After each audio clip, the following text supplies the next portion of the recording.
Hi, my name is Anu, and I'm here with two of my students. I'm Tanuja. And I'm Maitreyi.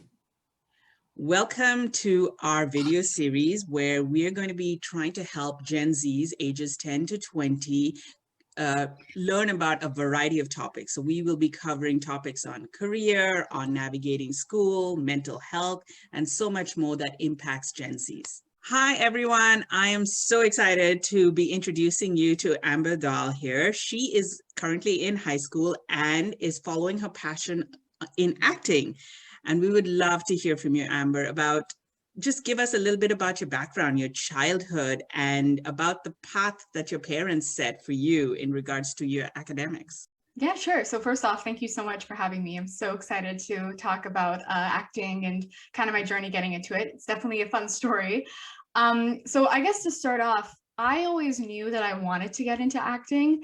I remember seeing an interview with Jessica Chastain who was talking about it. And she said, as soon as I found out acting was a thing, I knew that's what I wanted to do. And I was like, yes, finally someone said it, I pictured it in my mind. That's exactly how I kind of went through it.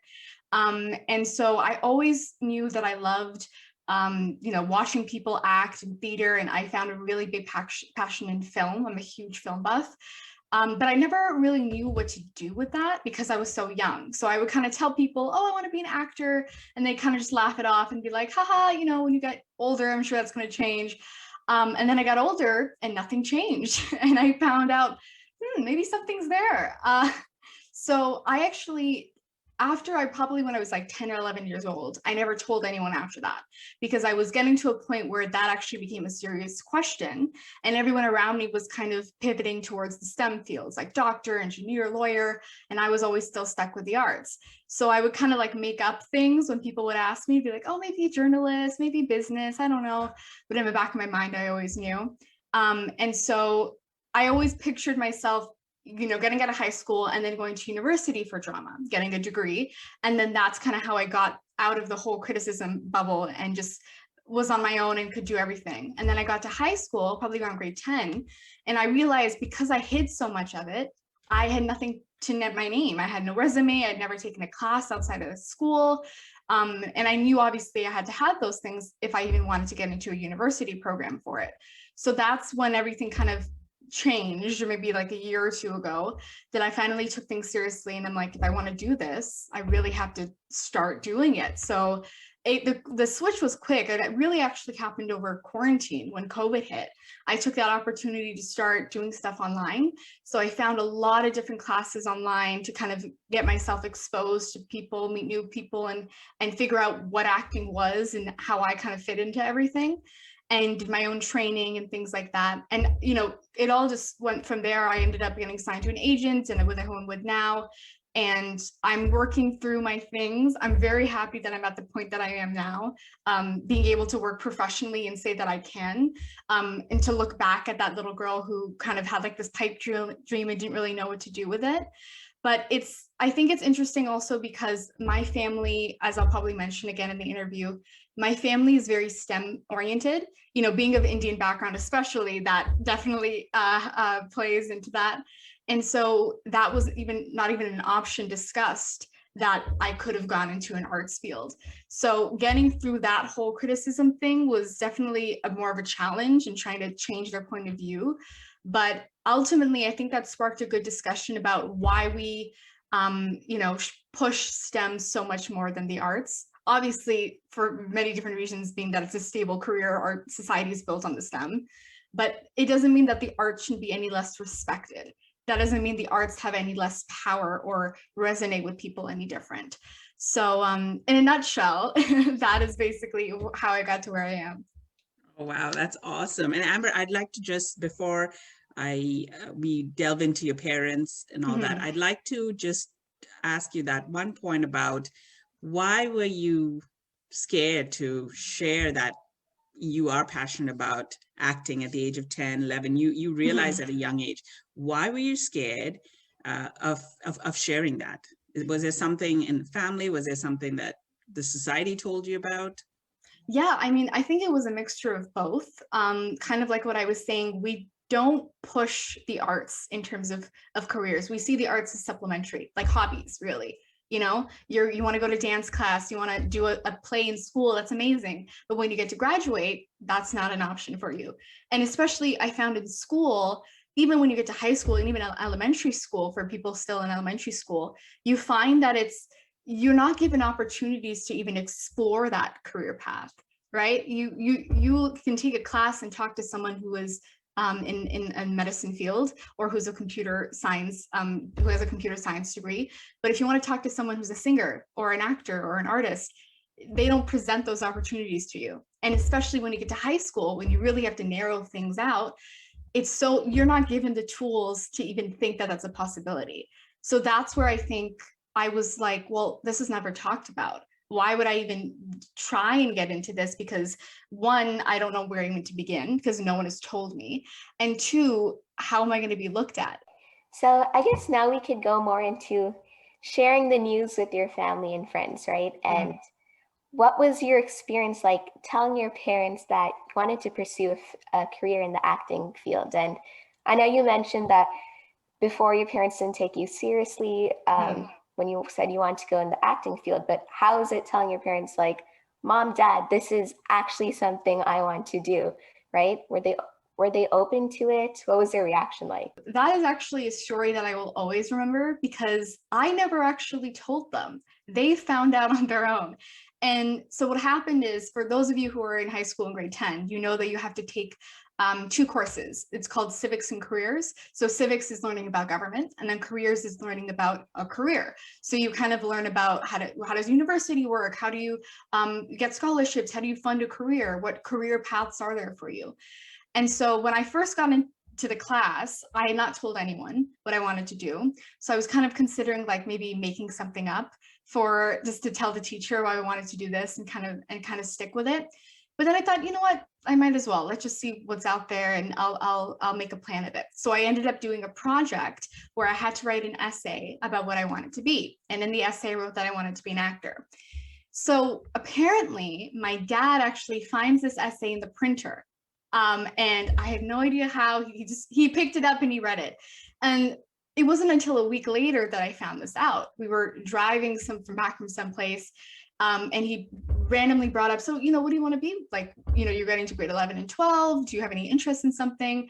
And I did the stereotypical, business sounds nice, trying to deviate the conversation. And then he says, oh, well, I saw you wanted to be an actor.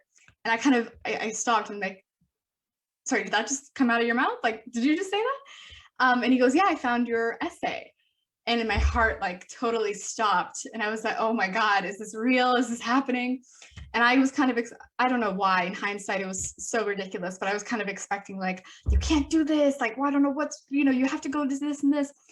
But I mean, he was really realistic with me. And he said, like, I'm never going to be in the way of you going after your dreams, right? That's not my job as a parent. And so he was like, I'm going to support you 100% if this is what you really want to do, but you have to work for it and you have to have a backup plan. And I think that was something that I really loved about my parents, is that they were fair. It took some time to get used to the idea, but ultimately when we were able to compromise on, I'm going to support you, and if you need something from me, like, I'm not going to stop you, but you have to have a backup plan. So you have to know if something goes wrong, what can you do? What can you fall back on so that you can pay your bills and you can get another job or things like that.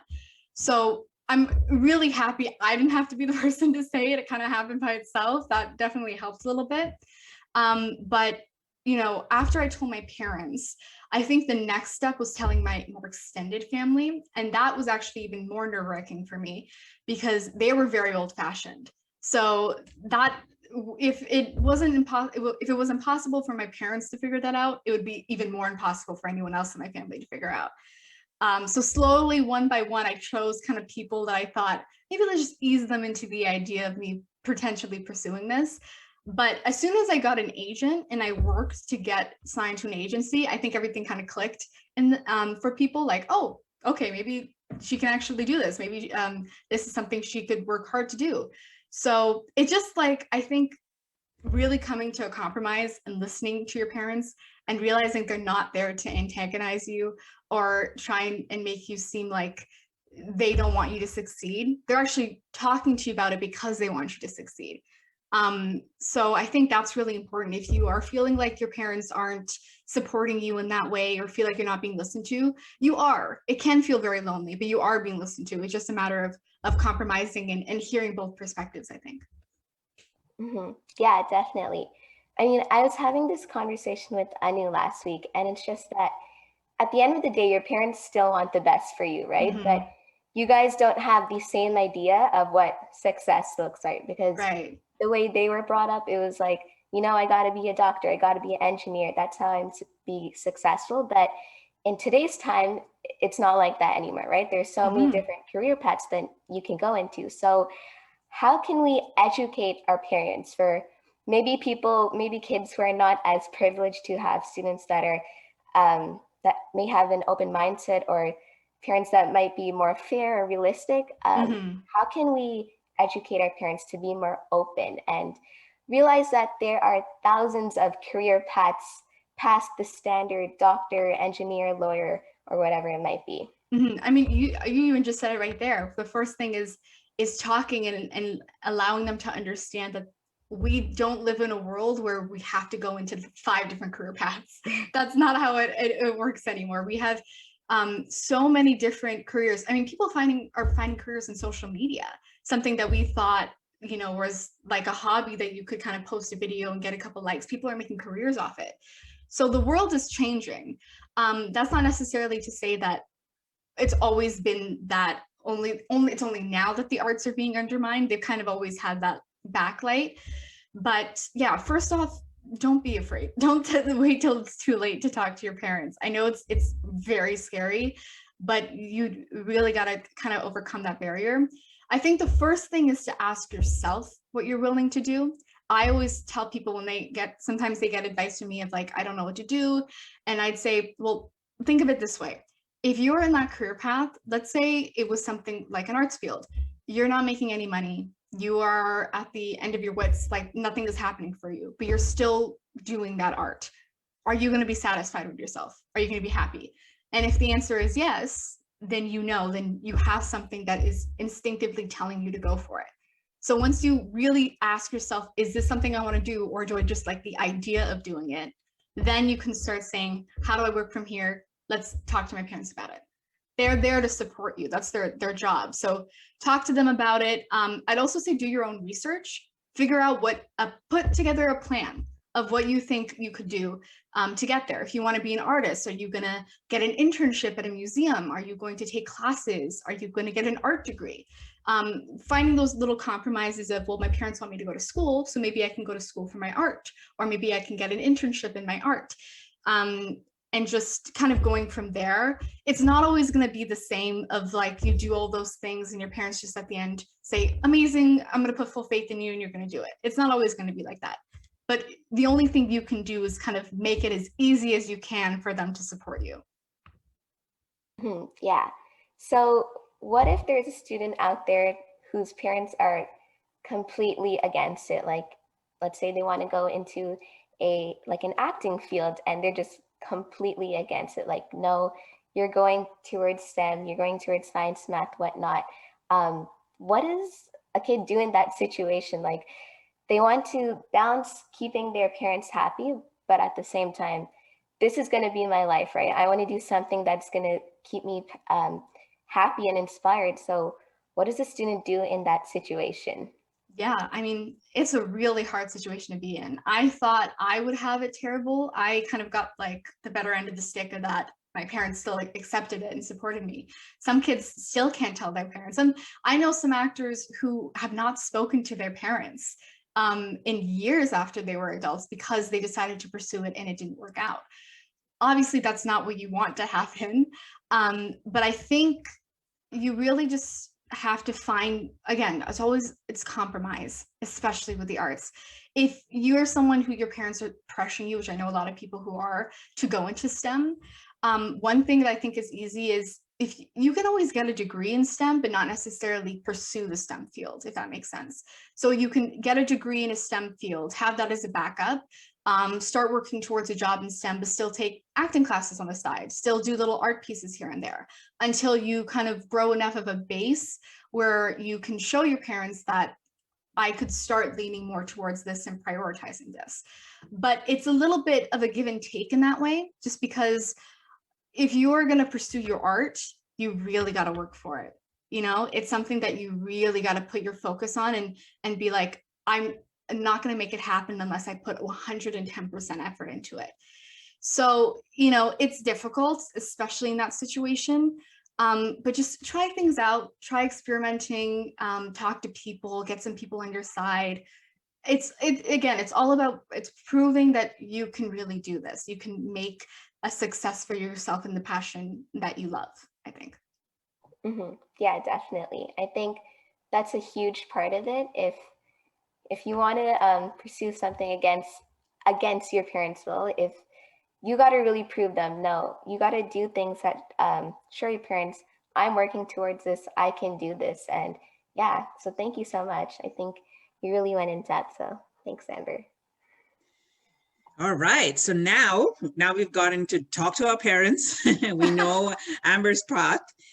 Let's just take a high school kid, right? Mm-hmm. How can you explain to a high schooler who wants to get into acting, what are the first things that they need to do? Like maybe we can start off with, what are the courses that they can take that are out there in Toronto, outside of Toronto, that they can take that you would recommend? Right. So yeah, first thing I would say in any art field, it obviously depends because not every art field requires a rote kind of training. But I'd always say take a class, especially for acting. Oh my gosh, take a class, please. Don't go into anything until you take a class, because what a class is going to do is, again, like I said, expose you to new people who are in the same boat as you are. If you're taking a beginner class, you're going to get advice and feedback from someone who actually works in the industry, who can tell you where you're starting and where you need to go. I started off at the Toronto Academy of Film and Television. That was the acting academy in Toronto that I did there's the first ever class I took there. It was beginner class, definitely a little bit pricier. So I found some other ones. I think if you're starting out that you can't afford that, you can try, but that was the first one I took. And I think it's very beginner friendly. If you take the beginner course, it kind of eases you into the idea of acting. One studio that I just recently finished a course with was LB Acting Studio in Toronto, and I've absolutely loved my time with them. My coach Steven was amazing, and we kind of did basically what's called scene study. So you get scripts or they call them segments of a script that you kind of work through and you memorize and you present and you get feedback. And he's been an incredible coach for me. So again, it's all, take your classes, build up. I think you can start from your beginner courses and you can do your research and what acting studios you want to go to. And then you kind of build up from there. And once you feel comfortable enough, I think that's when you can really start talking about career and maybe looking at agencies or booking auditions or things like that. And I'd also say I don't want to say succumb, but don't, if you feel like you have a coach that you really just aren't working with. I know there's a lot of coaches that think that being really harsh about things is the right way to teach you. And it's not. Like, don't kind of take that like verbal abuse from anyone. And they're saying, you're terrible. This is the worst way you could do it. That's not helping you. That's hurting you. So don't feel, inclined to stay in one school or with one coach. I took a bunch of different classes. I actually even took classes from other places. I took a class in LA that was a sitcom comedy class from Green Room Acting Studio, I think. So take different classes, find different teachers that you like. Don't stick to the one. And that also gives you different perspectives on your acting, because maybe one teacher is telling you you're amazing and you go to someone else and they're like, maybe we need to switch some things up, and maybe we need to do some different things to kind of come to the way you approach your work. So yeah, definitely say classes for sure is number one thing. And you also mentioned, because it's COVID right now and there are a lot of online classes, any other recommendations outside of Toronto that you have? Yeah, I would definitely online, actually really take advantage of online, because that was the way that I could do a lot of the international ones that I did. I did a lot of them in Toronto. I think most of them was in Toronto, but I did the Acting Academy in Vancouver. I took a little class from them as well. I did with the same LA studio that I did the sitcom acting class with. I did evoking emotions workshop. I was talking about like the different kinds of emotions in acting and how you can really get to that point. So I would definitely say do that. I also know I really want to take a class from the Stella Adler Academy. Stella Adler is a renowned acting coach for anyone who's in the acting industry. So her academy in LA, they also offer classes online. So I think that is something that's been amazing to come out of COVID, is that you have access to all of these coaches and all of these classes from around the world that you wouldn't otherwise have. But yeah, I think it's also easier if you're not in a hub city, like if you're not in our case in Canada, like Toronto or Vancouver are hub acting cities. So I was lucky enough to have a lot of classes in Toronto. But if you're from a smaller town, a smaller city, you can take advantage of that by doing those online classes. Awesome. So tell us, all right, you've taken your classes, you continue to take classes, which is really good to keep improving your skill. Learning is primarily extremely important. Your first audition. So now you're saying, all right, I'm going to give this a shot. Tell us about your first audition story and how you landed your first audition. How can high schoolers or any youth for that matter, how can they find those opportunities? What are those websites that they can go to, resources to find their first audition and book their first audition, I guess? Yeah. So my first audition, actually, I'll say my first official audition was with my agent, but my first audition outside of like a class or anything was through a casting website. This was before I even thought of getting an agent. And mind you, agents are not the be all end all of acting. You don't have to have an agent to be a professional actor, although you're given a lot more opportunity when you do. So if it is something that you want to do, definitely look into it. But if you want to do it solo, that's totally fine. Some basic casting websites that I think everyone in the acting world uses are definitely Backstage. Backstage is like the foundation, I think. When I was beginning, that was my biggest resource, because they refine your searches so that if you're in Toronto, if you want to look for, let's say you want to do video game or you want to do voiceover, they can refine your searches so that you can get the specific postings that you need to, or those auditions. And my first audition was actually something on Backstage. And I did not know how to self-tape properly or like record my own audition. So I had all of this lovely blue in the background with all of this in the background. I half memorized the script, and then when I was doing it, I was so tired because I recorded it late at night that I'm like, it's okay. The other half I kind of did this, it's fine. Needless to say, I didn't get it. But it was a really great learning experience because it was the first time I submitted myself. And I kind of felt like, oh, okay, this is like stepping in, dipping my foot into the water a little bit, seeing how everything goes. Other acting casting websites I would also recommend, Actors Access, Casting Workbook. So Casting Workbook is the website that mainly agents use to find auditions, but you can also go by yourself individually and find auditions through Casting Workbook. Mandy as well is a good acting website to look at. So that was kind of like on your own. If you're looking at auditioning on your own, those are definitely really good resources. Then I decided to actually get an agent. So I can even talk about this really quick about how I got an agent. You're going to learn if you do any research on this, which is basically what I had to do because I didn't know how to even go about this. You put together what's called the actors package. So the first thing is headshots. So photos of yourself, obviously. You want to get like 2 or 3 different photos with different looks. And what I found is the photos aren't supposed to make you look pretty, if that makes sense. They're supposed to show you as different styles. So I remember when I had to redo my headshots for my agent, I found a photo that I loved. I was like, oh, I look so good in this. I want this to be everywhere. And I showed it to him and he's like, yeah, but I like this one better. And the other one he picked, I didn't think I looked good in at all, but it was because it was a specific style that it worked. So that's something maybe to keep in mind with headshots. There's a lot of different photographers that specialize in headshots specifically, also for the acting world. So social media will be your best friend with that. That's how I found a lot of the people that I worked with. I probably worked with maybe 3 or 4 different headshot photographers. So you get your headshots. Then and any recommendations? Oh, any yeah. recommendations on who are the photographers? Maybe. Yeah. So I went to Paul Trinka. Paul Trinka does media. I actually found him through a friend, and he usually does like media photography, but he also does a lot of actors headshots. So if you find him on social media, Paul Trinka, you'll find him.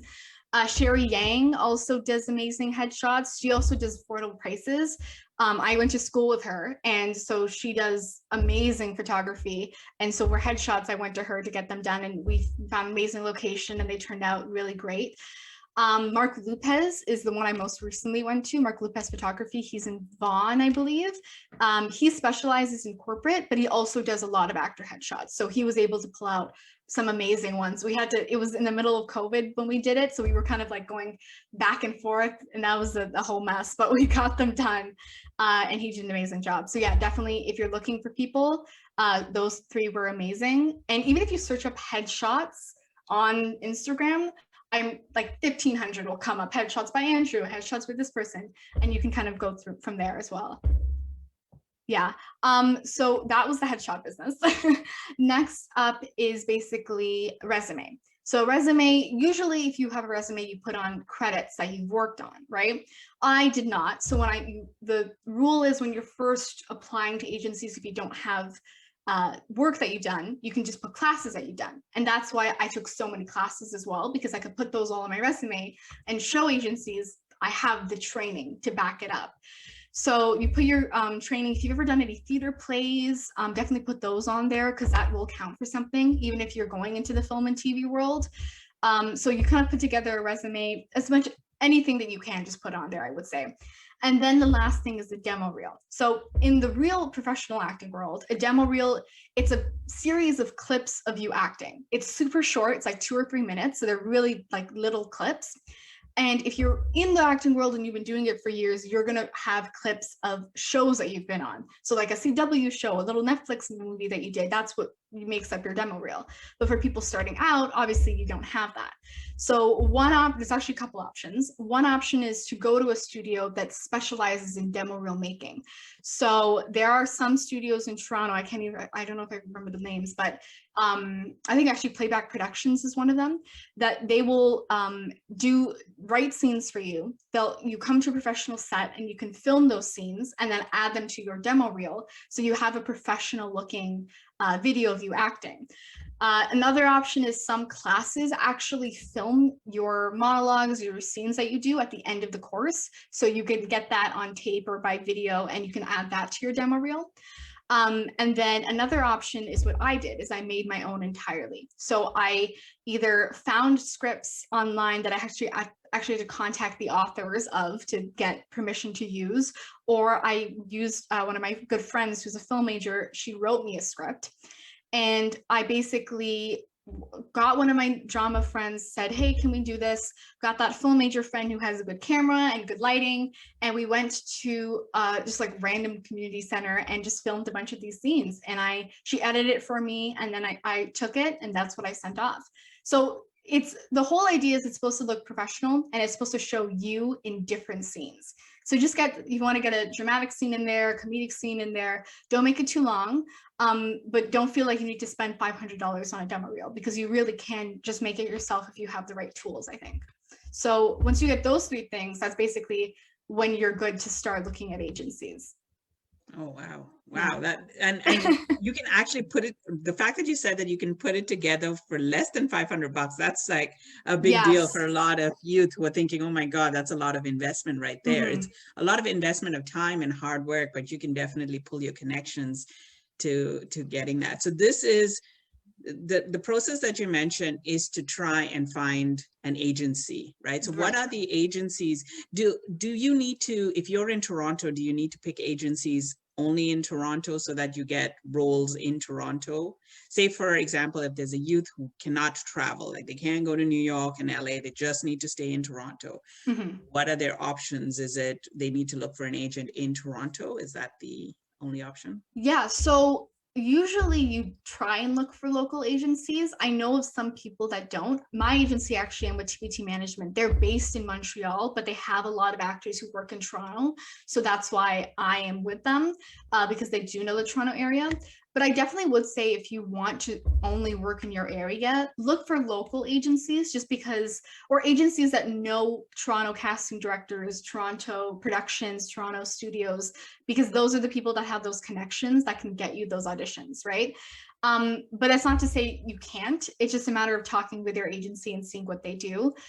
I would also say you really want to make sure that you vet your agencies. So if you're in Canada or even in Toronto, one of the best ways to do that is to go on the ACTRA website. So ACTRA is the Toronto or Canada Union for all actors. So in the US, it's called SAG-AFTRA. And then in Canada, we have ACTRA, or SAG-AFTRA, sorry. And in Canada, we have ACTRA.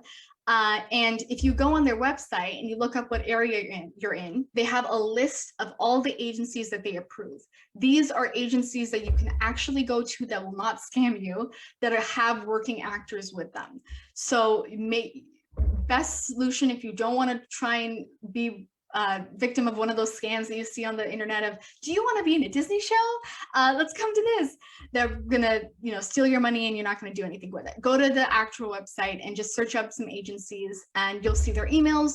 You can look at their rosters. That's what I did.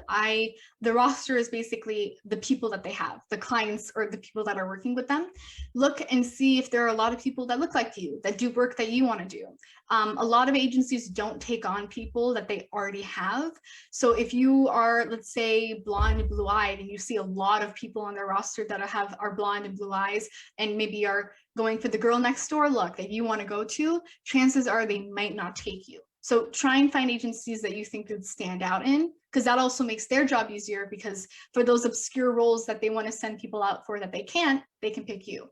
So do your research. If an agency ever asks you for money up front, run. That is the #1 sign of they are not professional. They just want to take your money. That's why it's a lot easier to go to the ACTRA website. They only get paid by commission. So basically you sign a contract that says a certain percentage of whatever earnings you make from the work that you do, they get to take that. That's the only way that they get paid. So definitely make sure that is how it is and you're not paying any kind of money up front. And yeah, I actually cold emailed agencies. So it's basically, I found a bunch of different agencies that I really liked that had good success rates with their actors and that didn't have a lot of actors that looked like me. And then I found their emails and I basically wrote personalized emails to them saying, hi, my name is Amber. I am a South Asian teen actress and I'm looking for representation.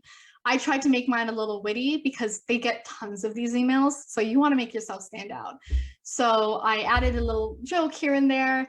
I added something that was personalized to them. So I said, for example, maybe an actor worked on a specific TV show that I liked. You could write, I really liked how, you were promoting this actor who worked on this TV show. I thought they did a really good job. It just shows them that you actually care. You looked at their agency. If you know someone, I know one of the agencies I submitted to, one of the agents actually went to a school that's in our school, Westmount Art School, that I know a lot of people from. So I wrote that in my email. That's very cool that you went there. I know a lot of people from there. Just make yourself sound friendly, personable. And then you submit, and usually it kind of goes through like a hub of submissions where they get a lot of people trying to be actors, and you submit your actors package to them. So your demo reel, headshot, and resume, and you wait and you hope you hear back. And if you don't hear back, that's okay. That's not the end of the world. That just means maybe you weren't the right fit for them. So I submitted to maybe 4 or 5 different agencies, and then I actually ended up hearing back from 3 of them. So in the beginning, it was mainly 2 of them that I heard back from. One of them got back just too late for when I just signed. But 2 of them that I was in between, I had to kind of go back and forth and do meetings with the agents. I talked to them, I asked them questions. Make sure you ask them questions. Don't just sign on to someone because you think they're an agent and they'll get you roles, because not every agent is gonna text you back when you text them, or work for you because they have so many other people that they're working for. So make sure you like them, they like you. And then the basic thing you kind of do is you do an audition for them. So I self-taped myself for both agencies with the script that they sent me. And they just look at it and just make sure that you can act and that you can deliver, and that there's a certain role that they think you could be good for going into for different things. And then once you find it, you kind of go through that process of signing and confirming everything, and then you're on the roster. So it's definitely, it can be a waiting process. I was lucky to hear back early, but I know that a lot of people don't hear back for weeks because they just get, a lot of agencies get so many submissions. So don't feel like you failed if you don't hear back right away. Give it some time, and eventually, you know, something might come out of it. Wow. And one question in regards to that: if you find a role on your own, do you still have to pay the agency as well, or? So usually, when this was one of the things we talked about when I first got my agent, is that because they're my representation, if I ever want to do anything, I need to, I can find it myself, but I need to go through them to get it done, because they're like my manager of sorts, and making sure that my scheduling works. And if they have me booked for something else and that I'm agreeing to a role without their permission, they need to check if I'm even available to do that. Or, you know, there's certain rules like that when you have an agent that you need to follow, but they're not like be all end all of anything like that. It's just, if you find something, just let your agent know, vet it with them, make sure it's okay. And usually they may even do the work for you and take on the role of connecting with someone and doing that. But yeah, usually it's important to let your agent, handle that for you.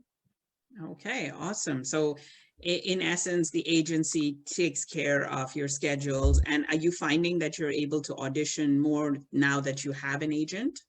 Definitely. I think I haven't gotten too many just because of COVID was like slowed everything down. But the ones that I'm getting are for big roles. They're for a lot bigger productions than what I would be getting on a student film on a casting website. So it's definitely, you can see a big difference, especially in the connections these agencies have. But again, you can still find good roles by yourself on casting websites and work your way up to that. So what is success as an actor? What does that mean? I think any actor will tell you, at least the ones that I know, is it's just booking a job. Booking one job. That can be very rare. I was even talking with my agent actually a couple of days ago about this, and he's like, basically what we've concluded is that the success rate of booking an audition is 97% fail. That's like, they'll send in hundreds of auditions and like 4 of them will come back and they'll get them. So just booking a role, just getting an audition, that's something to be proud of and feel like you're a success at. But I think it's just being able to ground yourself in that industry. Kind of going back into what I was saying is that, like Toronto and Vancouver industries, there are people who are very successful in the Toronto and Vancouver industry that work on like CBC shows or work on CTV shows and have their own businesses and studios and things like that. They're not known in Hollywood, but they're still making work for themselves and are known in that industry. So when you're known in the hub industries, like Montreal or Vancouver or Toronto, even if you don't make it to Hollywood, that's not to say that you aren't working or that you're not successful. I'd also say to the other question about agency, if they are necessary to be successful, no, they are not. They definitely do help though. And I say that because, like I mentioned, the opportunities that you can get by yourself aren't as nearly as big as they are if you get an agent, because agencies know casting directors, they know production companies, they've sent out people who have been very successful, so they know how the ins and outs of everything works. They're basically your guiding hand in everything if you need that help. But there are tons of stories of people who didn't have an agent. They ended up booking a role for something, and it kind of went from there, where they were really successful in that role and they got something else and they got something else, and then eventually they got to a point where they did get an agent, but they didn't need the agent to be successful in the first place. So I think you could start off without one. That's how I started off, at least. That wasn't my goal to get an agent. I think that was a decision I made based on where I was in my journey as an actor and where I wanted to be. but just send yourself out for some auditions, get some experience if you try on a student film. A lot of student film programs in universities, like Ryerson Film Program, things like that, their end of year projects are always making films, and they need people to be in those films for them.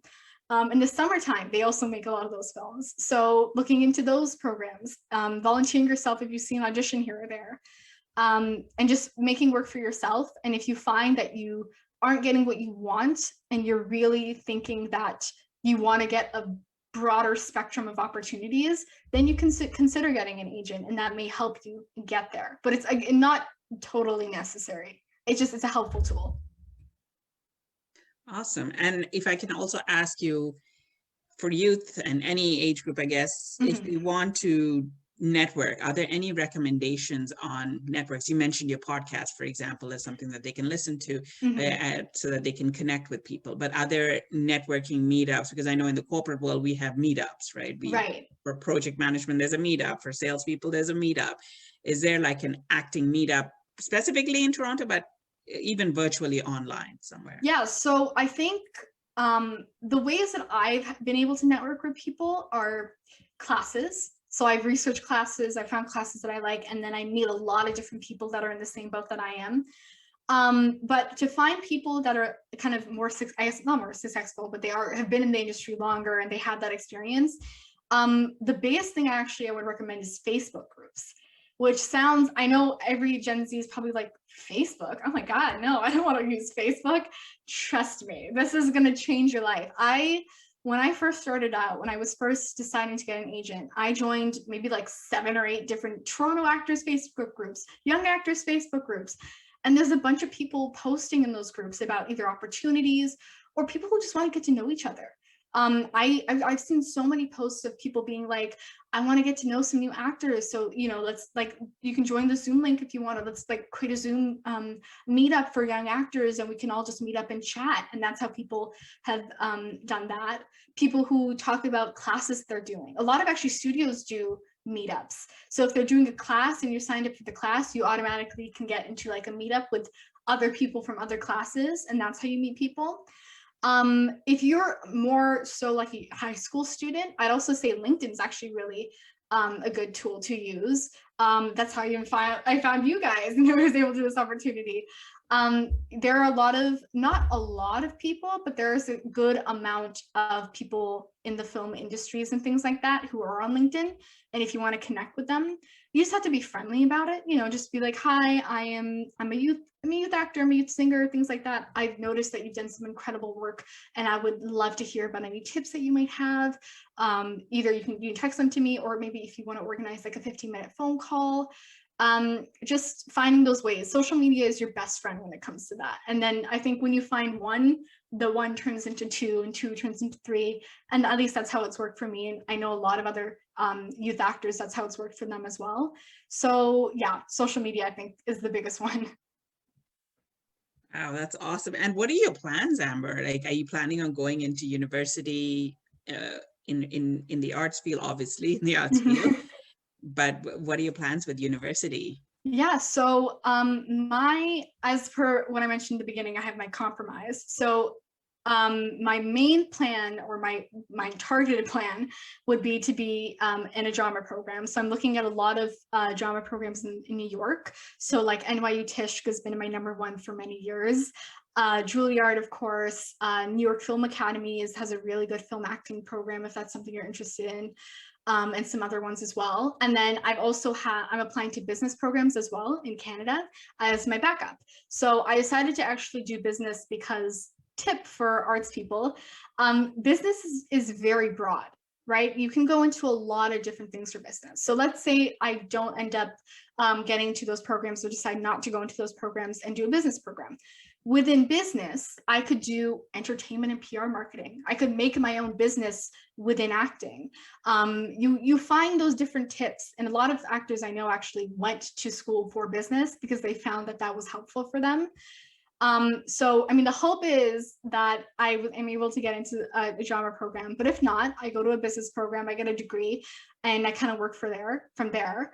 But no, my genuine hope is that I really do continue to pursue this, and I push and I work, and hopefully something happens.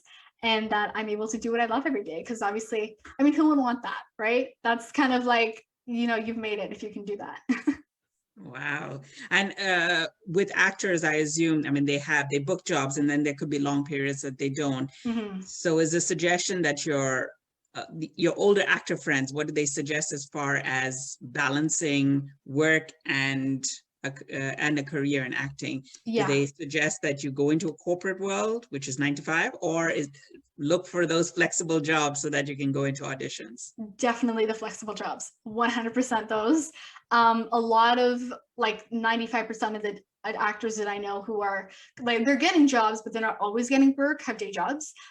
Those could range from waitressing, barista, like part-time jobs, to some people work as social media marketers. That's actually one that I know is really popular right now, because it's so flexible. Working for businesses in different ways, like just kind of, it's all about flexible scheduling. If you're stuck in that 9 to 5 job or something that's constantly you're really going to need to be going in for, you're going to be called in for, that might not be the most suitable for when you get an audition at like 8 o'clock at night and it's due the next morning, let's say. So, and especially when you're filming, I know actually one of my friends was talking about this, who's worked for many years as a young actress, where she had exam season and she was being called in to shoot for a series, and they were calling her in every day. And so she basically almost missed her entire exam. She had no time to prep, and she almost missed the period where she was writing her exam. And that could be exactly said for a work situation where, you're doing a job and then all of a sudden you have to be called in for something and you have to, work that out. So try, and if you can get flexible scheduling, that will definitely be a big help for you. Wow, almost missing an exam. That's I like know. heart attack for parents. What? For me too. I was like, oh my God, I cannot even imagine that. Oh my God. That's when you'll have that sit down conversation with your parents. So thank you so much, Amber, for telling us about the industry. Now let's go into being able to balance both your acting career and your school life. So earlier you mentioned that you have to work like extremely hard, 110% or something, to get into the world of acting, but you also have to study for school as well. And I know that school life can be pretty stressful. So how are you able to balance both your school life and your acting career? Were there any specific time management strategies you used to manage your time? Yeah, it was definitely a challenge. When I was starting out, it was a little slower just because I would take a class here and there. I'd only have maybe like 3 hours taken away on a Sunday or something. But now that if I'm getting auditions, then like I'll get the last one I did, I got at, oh my God, like maybe 6, 7 p.m. And I basically filmed it the next day at 1 p.m. And it was like that. And I was lucky because usually my schedule was filled with a lot of extracurriculars and things like that. So it's really about not procrastinating, and that I am rich to say that because I fall victim to that all the time. But I actually like to block out my days. So I go by times. I don't write it down or do all the fancy like calligraphy things. I can't do that. But I'll just use my notepad on my computer, and I'll go, okay, from 8 to 9, I have this meeting. From 9 to 10:30, I'll work on this project. From 10:30 to 11:30, I'll take a break. And then finding ways that you can stick to that schedule. A lot of the time you're not going to, 80% of the time I don't, but just having it laid out for me, I find it makes everything clearer rather than having all of this work to do, all of these meetings, and you just don't know how to kind of pick and choose what to do, what to prioritize. So get your work done as early as you can. It's hard, but try. Plan, make to-do lists if you need to. Put everything in front of you, so you can visually see what you need to get done and how you can get it done. And I'd also say, as much as busy school is, and I know from like as much as anyone else, because I am in so many different extracurriculars and taking classes that I do this to myself. I put this in on myself, but don't let that stand in the way of working towards your acting, especially if you want to go to a program for acting. you got to do a lot of, you got to make sure you're still training. You got to make sure you're still building up a resume, doing things that will help you in getting admissions to that, whether that be an extracurricular, whether that be getting a good test score. So as much as you need to focus on school and getting good grades, especially, make sure you can find time to also work on your career and your acting. One thing I also would definitely say is for art schools, as much as it is about talent, if this is something you want to get in, if you want to go into a program in university, as much as the auditions or the admissions are about talent, it's also about you as a person and showing that you have a passion for it outside of just the art. So find a project that you can work on that really shows what your passions are. One example actually for me is I have a podcast. It's actually very similar to this. It's called Off the Charts that I worked on for months with an youth arts council called Change Alongside Art. And essentially because I was always am an advocate for arts education and kind of breaking that stigmatization behind STEM and how it's only about STEM. We interview artists who've had major milestones in their careers or who've made profound impacts, whether that be like social justice issues or just shining light on those kinds of issues. And we interview them for youth, very similar to Gen Z artists who may want to hear from them and hear about their tips and things. And that was a project that I could put on a resume when I apply to universities because that's something that relates to the arts, but it shows that I actually have a passion for it, not just in acting itself, but about the acting world and the film world and the arts as a whole. So that definitely could help you out in terms of applications and things like that. That was so informational. Thank you. So what are the chances of being someone like Maitreyi Ramakrishnan from Never Have I Ever, someone who never studied acting but is the lead role in a series? Do you know how she or people like her possibly landed it?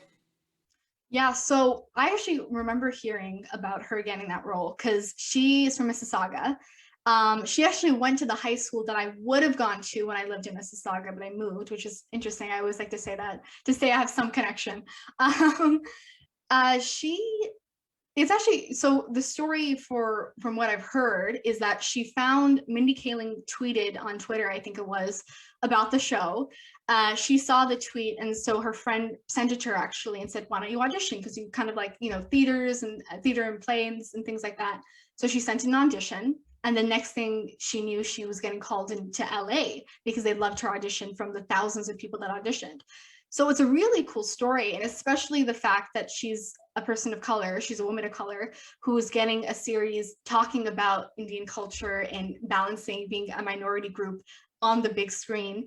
Someone from Mindy Kaling doing that, I thought was phenomenal. It was so exciting to see that representation. And the fact that she was someone from Mississauga who got to be on this big show about it was amazing.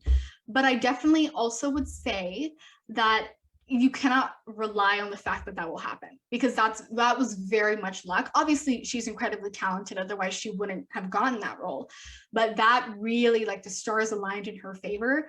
I know like 97% of the actors that I know a lot of them who've been working for 10 plus years in the industry, who still aren't getting the work like that, who aren't on Netflix, who get guest starring roles on series and shows and things like that.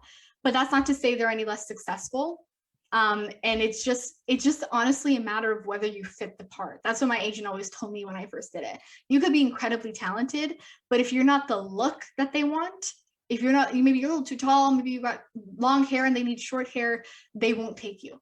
So it is always about luck in that respect as well. And so, I mean, good on her for getting it. That's incredible. But it's definitely not something you should rely on happening. It's very rare that happens. And I think it also goes to show, again, like I was saying, you don't have to be in Hollywood to be successful as an actress. In the industry, in my time taking classes and things like that, I've built a really good network of adult actors who've worked for years in this industry. And they were really welcoming to me and all the questions that I had and being like, I don't know what to do. And they helped me out in that way. But they've been working for so long and they're not on Hollywood. They've got guest starring roles on things, or they make their own projects, but they're not any less successful. In fact, a lot of them are doing really well for themselves. They've got their own studios. They've filmed and directed their own projects. So it is just If you love your art and you're doing it for the right reasons, you'll do it. But I would say don't rely too much on that. It's just going to happen, because there's a lot of work behind the scenes that goes into that. Yeah, definitely. So there are some Gen Zs that might have not have the financial aid or resources to learn before getting casted. So what can they do? Yeah, so that was something that I also was really weary about, because I didn't want to put a lot. Classes can be expensive, and headshots can be very expensive. Making a demo reel can be expensive. A lot of things can be expensive when it comes to this industry. So, you know, saving up for sure, you know, finding jobs here and there that you can save up money to work towards, try and do that as well. But the easiest solution to that is to make your own stuff if you need to. So I know a lot of people that, you know, if they can't find a headshot photographer that's gonna do headshots for them under like $500, they'll take their own, and they can use the resources that they have to do that. If they are not finding auditions, if they don't want to, you know, let's say pay money and do all the things to get an agent, they make their own projects. They write their own scripts, they direct their own projects for fun, and they send it out and publish it to film festivals, and casting directors see them and say, oh, I like that person. I think maybe I want to work with them on something. So I think the easiest thing to answer that question is remember why you're doing it. It's not for anyone else, it's for you. And if you really have that passion and you have that talent to do it, then you can be finding those opportunities for yourselves and making your own work, and finding monologues every week and just recording it for yourself and holding it, and then potentially you submit it to someone if you're a monologue competition or something like that. So you can find ways around it. It's not like set in stone that you have to spend that money to be successful or anything like that. There are many people that find ways around it. So build your own opportunities, I think, in that way, and that should help alleviate some of that financial stress that comes with it. Thank you. So what does it take to pursue a field that has no guarantees? Yeah, this is the golden question, isn't it? What does it take? Oh gosh, it's different for everyone. And it really is. It's very true. But I think it's hard work. If everything goes wrong, no matter what, I'm going to work every single day. I'm going to do something. I'm going to read a book about acting. I'm going to watch a movie. I am going to paint a picture. I'm going to practice a song or write my own song. It's those little things that you can build up and just work towards and get better and better and better. And be proactive, you know, network, find people that are working in the industries that you think could be very helpful for you, that could give you some help and some tips and things, and just reach out to them. Be like, hi, I'm a youth actor, I'm a youth singer that's looking to get into the industry. I was wondering, could I maybe call you for 15 minutes? Would you have any tips that you could text me of trying to do this or that? So find your own opportunities, because there aren't presented for you if you're in the arts. You have to go out and make those for yourself. Work towards it. And again, just remember why you're doing it. As everyone, there's going to be so many people that are going to tell you you're one of millions and millions of people who have the exact same dream as you. You know, why would you be any different? You know, why would you risk it all? But if you have that passion, if you have that talent, and you know that that is what you are meant to do, you can't ignore that. That's doing a disservice to yourself. That's basically saying, I'm not willing to try, you know? It's just about trying. If it's really something that you believe in yourself, that I can do this, make it work and to find something to get yourself there, you know? And it's not impossible. It really isn't. We're all constantly told that it is. But even if you don't do the set career, maybe you're not an actor, but you are a PA, you work on the film industry, you work on set, maybe you're not an artist, but you work in a museum for art, you're an art curator. There's different paths you can still take to still work on your art. So I think it's a combination of that, remembering why you're doing it, and just trying and making every day count towards that. So if people want to connect with you, what are your suggestions to connect with you? Well, first off, clearly I love talking, so I'm totally down if anyone has any questions or anything like that. I will give you guys my Instagrams and things like that. So Instagram is probably the most common way you can connect with me. I'm usually on that a lot. I also have a film account that I'll give you in case you're interested into film. And then obviously the podcast account. If you are a youth artist wanting to hear from some experienced artists who've made really big impacts in their field, that might be something you can listen into for tips as well. But yeah, definitely, I think Instagram's the best way to reach out to me. Oh, thank you so much, Amber, for your time and for all the tips that you shared about getting into the acting industry, for having those conversations with your parents, and also about balancing school and acting, and in the future, how to balance your work and acting. Yes. Thank you again so much for your time, Amber. Thank you so much for having me. It was so much fun talking. Can I just say, I think it's phenomenal how much initiative you're taking right now. Like, Oh, thank starting you. from the classes you've been taking to building all these connections with like successful actors in the industry, and just like you are proving yourself to your parents, in my opinion. And Thank you know, you. if I didn't know how old you were, or you know, if I didn't know about you, I would have guessed that you had years of experience in the industry. Like, from the way you talk, it's just like you have so much knowledge in this industry, and I think that's just great. And I'm generally speaking, I'm just so excited to see what the future has for you. Thank you. Well, you know what? If you said that, clearly I'm doing something right. So that's amazing. Thank you. I appreciate that.